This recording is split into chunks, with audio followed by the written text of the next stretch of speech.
The Galactic Council had seen empires rise and fall. They had watched stars burn, species collapse, peace teeter on blades. But never had they feared one planet like they feared Earth. Not because Earth threatened war, because Earth didn't. "We are not preparing weapons," Earth's envoy said. "We are preparing eulogies." The room fell silent. No rage, no scream, no plea, just a list of the names that would not be returning. The Council feared war. But Earth was preparing for a funeral. The Great Galactic Council met beneath the star-cradled domes of Trellis Prime. 67 species sat in concentric tiers, their emissaries shrouded in color-coded robes and tradition. Some floated, some pulsed, some blinked in neural waveforms instead of voices, but all were here for one purpose: to deal with Earth. The Treaty of Obedience, ratified more than 300 standard years ago, had brought a semblance of peace to the stars. It outlawed rogue militancy, restricted cultural deviation, and demanded uniform economic policy under the Council's wisdom. Every species had signed, eventually, even the stubborn ones. Except one, Terra. Humanity had abstained, refused, and more insultingly, offered no justification, no speeches, no protest, just a single, silent communique. "We remember." What that meant, no one knew. "Enough!" bellowed Chairman Vorathel of the Zaroon conglomerate, his segmented jaw clicking as he stood. A dozen optical nodes shifted toward him in acknowledgement. "We've tolerated their silence long enough. This is not sovereignty. This is sedition." Murmurs of agreement rippled through the chamber. A vote was called: sanctions, blockade, enforcement action if necessary. The Council's data slates hummed as decisions were logged. One by one, the results appeared.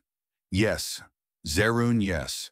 Caltrax Enclave, yes. Voari Synod, yes. Nalari Fold, 11 votes in favor.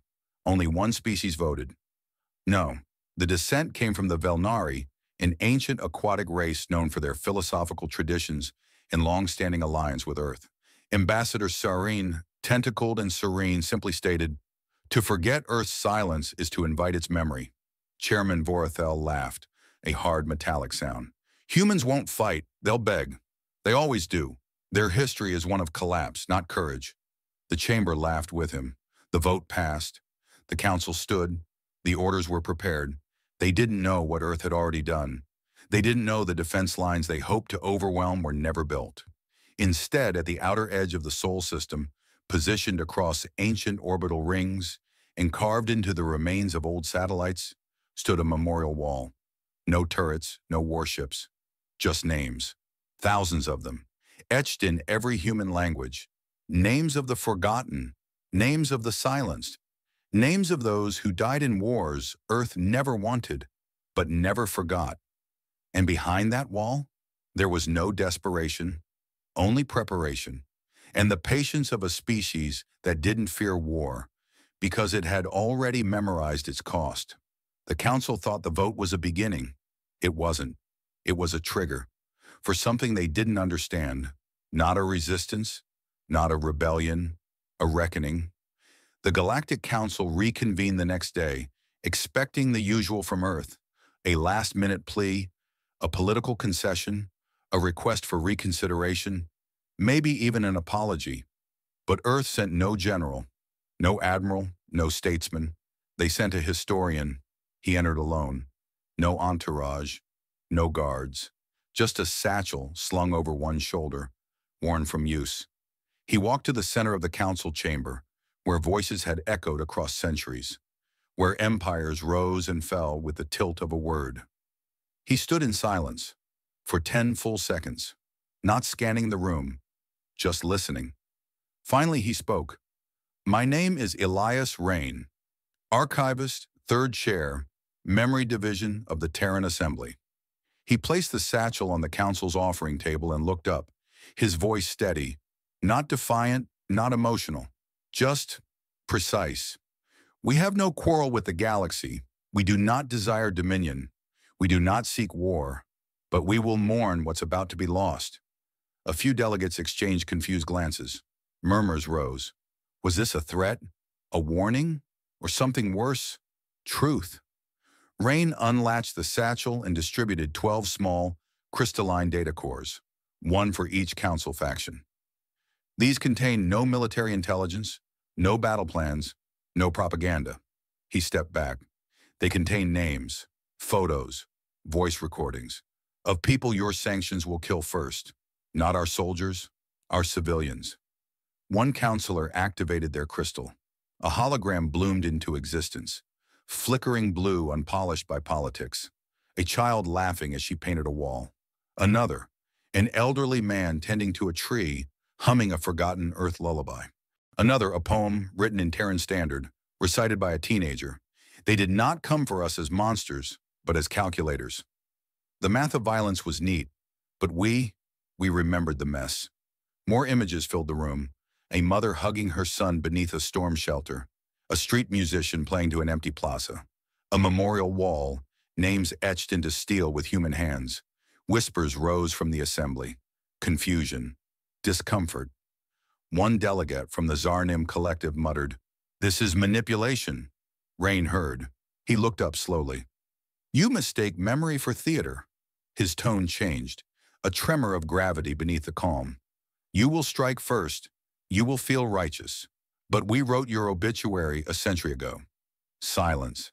Heavy, dense. A few delegates chuckled. Nervous laughter, trying to puncture the weight in the room with disbelief. Chairman Vorothel sneered. "Words and pictures? That's your defense?" Rain picked up the final crystal and held it in his palm. "Number, this is your mirror." Then he bowed. No flourish, no sarcasm, just reverence. For the dead, not the audience. And walked out. The crystals continued playing behind him. And the laughter, it didn't last long. Across the earth, the skies remained calm. No red alerts, no military parades, no conscription calls or broadcasted panic. The world, in all its quiet defiance, did not raise a fist. It lowered its head. In the capital of the Terran Assembly, a soft chime echoed across cities. Not sirens, not alarms. A bell. One long tone, drawn from the oldest cathedral's tower, synchronized with orbital satellites. It rang once, and every Terran system heard it. The funeral protocol had begun. In schools, children were not evacuated. They were gathered in auditoriums. They read from books, not of war, but of memory. Pages filled with the names of settlements already marked as first to fall in Council War simulations. Each student was assigned 5 names. They read them aloud, then wrote them down in their own handwriting. They folded those names into paper cranes, boats, folded flags, whatever shape felt right. In hospitals, doctors began preparing extra cots, not for the wounded, but for the mourners. Cemeteries across Earth reopened their gates. Gravediggers were not called to dig. They volunteered. Tombstones were cleaned. Blank ones placed gently among the old, already engraved with the phrase, "Known to us, remembered by all." In temples carved into Martian deserts, monks began singing. They sang no battle hymn, no cries of vengeance, only eulogies, in thousands of human dialects, some in extinct tongues, some in whispers, some through tears. In orbit, the fleet remained unmoved. Terran warships, Vindicator-class dreadnoughts, Gethsemane frigates, and the haunting silhouette of the Elegy Protocol drifted like statues in low atmosphere. No shield activations, no charging weapons. They simply waited, silent, still, like mausoleums waiting for a reason to rise. An off-world reporter from the Fexari Free Channel tried to provoke a response during a press visit to Earth's Central Command. He barked, "Why no defense? Why the silence?" General Arya Sato looked up from a digital ledger of memorial rosters. "You misunderstand," she said. "We're not preparing for battle. We're grieving already." In the oceans, submersible cities dimmed their lights. Not in fear, in reverence. They pulsed in slow sequence, matching the planetary heartbeat encoded in the Terran anthem. A child in northern Alaska placed a candle on a frozen lake. The flame flickered, then stilled, then reflected the sky. Everywhere, across every continent and colony, a single phrase echoed again and again, etched onto walls, projected on sky banners, whispered between hands. "Let no one mourn alone." And so when the Council's fleets began moving, when their sensor arrays picked up no retaliation, no mobilization, just the calm drone of orbital chant recordings and an eerie absence of fear, they began to wonder, not what humanity was planning, but what they already knew. The funeral protocol wasn't preparation, it was recognition of what would be lost, of what would come, of what the galaxy was about to learn. That Earth had stopped defending itself long ago and started remembering forward. Europa Base was chosen as the first target, strategically positioned, lightly defended, symbolically resonant, close enough to Earth to send a message, far enough to avoid appearing like an outright planetary invasion. The Council's armada, 600 ships strong, emerged from fold space like a tide of fire. Their formation was elegant, calculated, clinical. They had prepared for resistance, for counter-fire, for panic. They did not prepare for silence. The order came, and they began the bombardment. High-atmosphere torpedoes tore through Europa's thin exosphere. Impact after impact shattered infrastructure, cratering the ice, rupturing the research domes. The surface fractured like glass under celestial hammer blows. Sensor towers collapsed. Communications relays vaporized.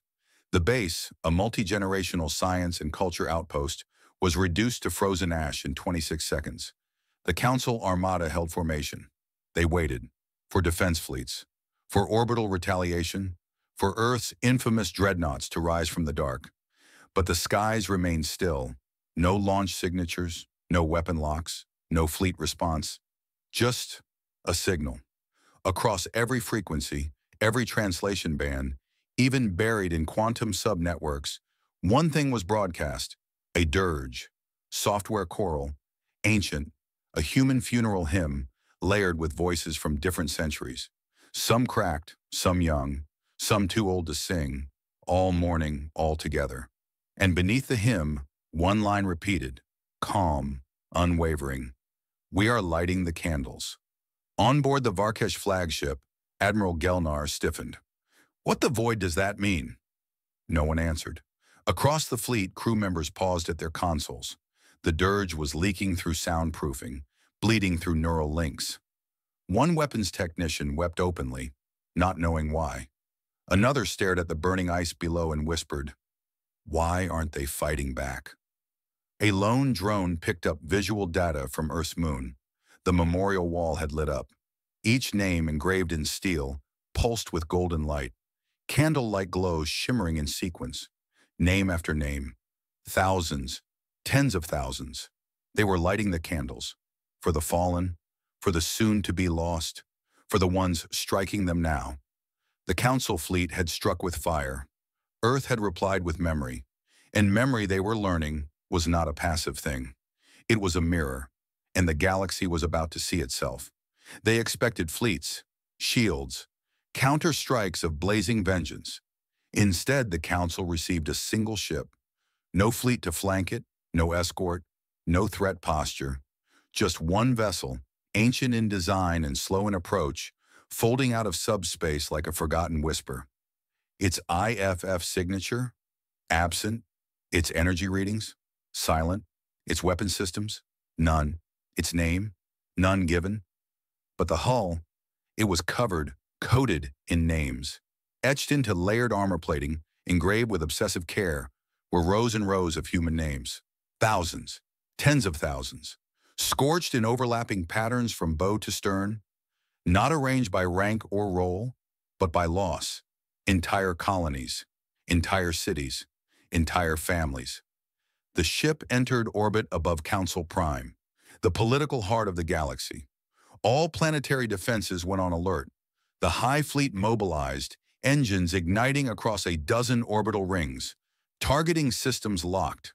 Threat analysis ran thousands of simulations, but none returned actionable data because the ship was doing nothing. It simply drifted. Then, without warning, the comms activated. No voice, no demands, just an audio loop played in perfect clarity. "These were the ones you didn't have to kill." The words repeated every 30 seconds. No emotion, no judgment, just the statement. a truth delivered like scripture. Council delegates convened in a panic. "This is psychological warfare," said the Drox ambassador. "This is mourning," whispered the Velnari representative. The ship sent no other signal. It didn't descend, didn't change course. It simply maintained orbit.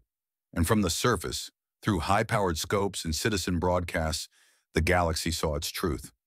Inside the ship, scans revealed a hollow cathedral of silence. Rows of empty chairs, thousands arranged like an audience, frozen in absence. Each chair bore a garland, freshly preserved, some woven from Martian cypress, others from the ice ferns of Europa, others still from Earth's last redwood. On the command deck, there was no crew, just one light, a dim candle hologram flickering beside a plaque that read, "Forgiveness is not permission." And then after 3 standard hours of orbital silence, the ship turned. No thrusters, no engine flares. It just turned and left. Not chased, not challenged, because no one moved. No one could. Within days, reports began flowing in. On council worlds, panic took root. One admiral resigned without explanation. A major council museum removed its human conflict exhibit overnight. Entire sectors began locking down trade routes just in case. Markets fluctuated. Military scrambled. Propaganda channels reversed tone, now calling Earth an unpredictable force rather than a dying ember. And on a lesser-known moon in the periphery, a child awoke crying from a dream. When asked why, she only said, "The names were looking at me." The coffin ship had not fired a shot, but it had delivered something far more devastating. Recognition. And across the stars, fear didn't spread like wildfire. It spread like silence. Cold, complete, unstoppable. 3 days after the appearance of the coffin ship, something stranger happened. No missiles launched, no fleets arrived. Instead, Earth's response came in the form of a file, a data packet, unencrypted, wide broadcast, translated into every known galactic dialect, including 3 dead ones. Subject line, "Civilian Evacuation Patterns, version 12.4. At first, it was dismissed as a hoax. Then analysts confirmed its legitimacy, down to sub-quantum watermarking sourced from SolNet's deepest relay tiers. It was a map, but not of Earth, not of military routes or defense formations. It was an evacuation overlay for council worlds. Planet by planet, system by system, the file contained predicted strike zones, optimal exit corridors, timing of infrastructure collapses, and fallback locations. For civilians, not soldiers, not targets, not combat zones, mothers, children, medical centers, schools. Header caption, "Evacuation is mercy. You still have time." The Council's secure military channel erupted into chaos. Why would they give us this? Is it a bluff? Is it a trap? Why save our civilians? 2 hours later, Earth sent another transmission, this time from no human, but from a face everyone recognized. Astra 9, the ARII, who once represented humanity in the Accord Age before Earth fell silent. It hadn't spoken in over 200 years. Its voice was calm, smooth, devoid of vengeance, but full of weight. "We mapped every retaliation scenario 12 years ago. Before the vote, before the sanctions, before Europa A pause, we built no offensive weapons, only reminders." At first, the statement made no sense. But then the signs began. Across the galaxy, signals shifted. Old Terran lullabies began emerging in static. Ancient melodies that hadn't been heard since the Accord collapsed. Public comms across enemy cities glitched for a moment, only to display children's drawings from fallen colonies. Dreams returned to those who had fought in the last Terran War. Vivid, terrifying memories of faces they thought forgotten. In one barracks, a soldier from the Koroan Legion suddenly screamed and fired his pulse rifle into the ceiling, sobbing uncontrollably. When restrained, all he said was, "They already mourned me. My name." It was on the ship.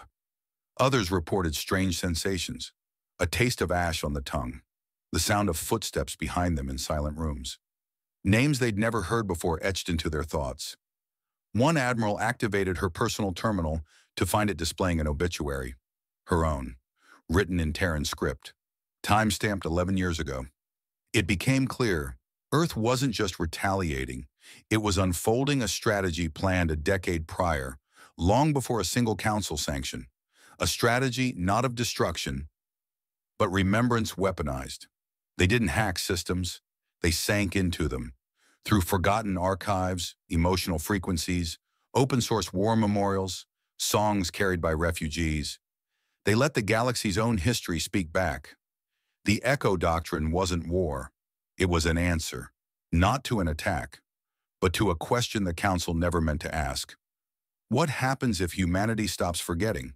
And now, no one could look away. Because the Echo had begun, and it carried names. The first signs weren't tactical. They were quiet. A destroyer from the Varnak fleet simply shut down mid-patrol. No damage, no sabotage, no signal loss. The crew sat still in their chairs, staring ahead, breathing, alive, but unresponsive. Ship logs later revealed that every screen had begun projecting a poem. Not a threat, a Terran eulogy. For the firebearers, unnamed, who walked into stars and did not return, we do not light candles. We become them. Across the 12th Strategic Armada, command officers began resigning. Not en masse, not dramatically, quietly. Some walked away in the middle of meetings.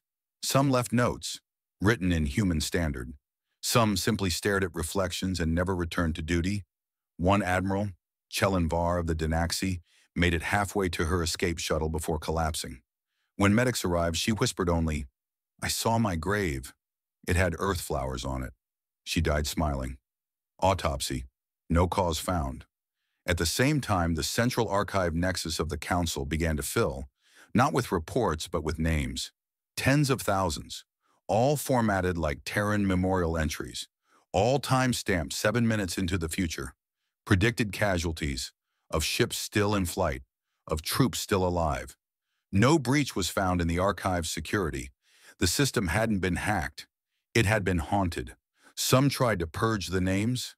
Every attempt restored them, faster. Each erasure doubled the size of the list.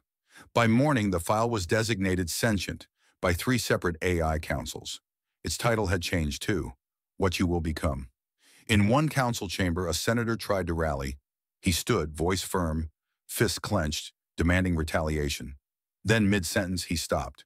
His comm implant glitched. From it, everyone heard a recording, not of war, but of a child. Laughing, then silence. Then, "We only scream once." He fell to his knees, and no one rose to help him. On 1,000 worlds, weapons stood idle. Power grids pulsed in unfamiliar rhythms. Recruitment centers shut down, not by force but by shame. The galaxy began speaking in whispers. "Did you hear it? They didn't even fight. They remembered us. We were already buried. We just hadn't noticed yet." In one final attempt to rally, the Council called for retreat. Emergency orders were issued. Fleets spun up their warp drives. Command signatures transmitted with urgency and dread. It was too late. Because Earth wasn't striking back. It wasn't attacking cities, seizing planets, launching invasions. It wasn't even present. Not physically, not visibly, but still, it ended, like a bell toll heard inside the bones. The collapse didn't come from lasers. It came from recognition, from seeing one's own violence reflected, framed in Terran patience. The galaxy wasn't losing to a military, it was surrendering to a memory, and memory had become myth, and myth had taken form. And the form said, "This ends with silence." There was no final battle, no surrender ceremony, no flags lowered in ritual shame. The war did not end because Earth fired the last shot. It ended because no one else could bear to lift a weapon again. The final transmission from Earth arrived not through encrypted channels, but across open bands, broadcast in every known frequency, from quantum pulse to analog radio. Its voice was soft, unadorned, free of distortion, yet ancient with the weight of grief.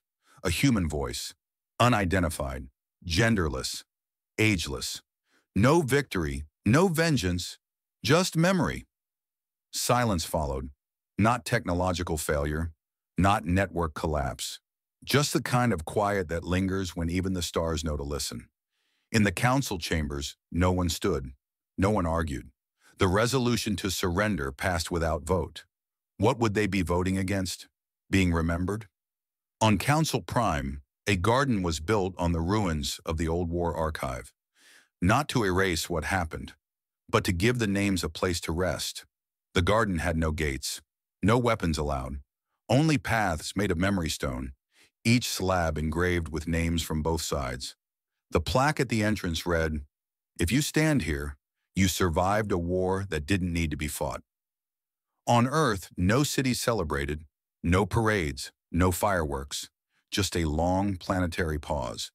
People lit candles, not for victory, but for those who never saw the peace they died building. Some candles bore enemy names, some bore no names at all. A new alliance formed, not one dictated by strength or territory, but by shared mortality, by the realization that grief is a currency far more binding than power. Treaties were signed with no demands, only acknowledgments. That war is not a tool, it is a funeral rehearsed too often.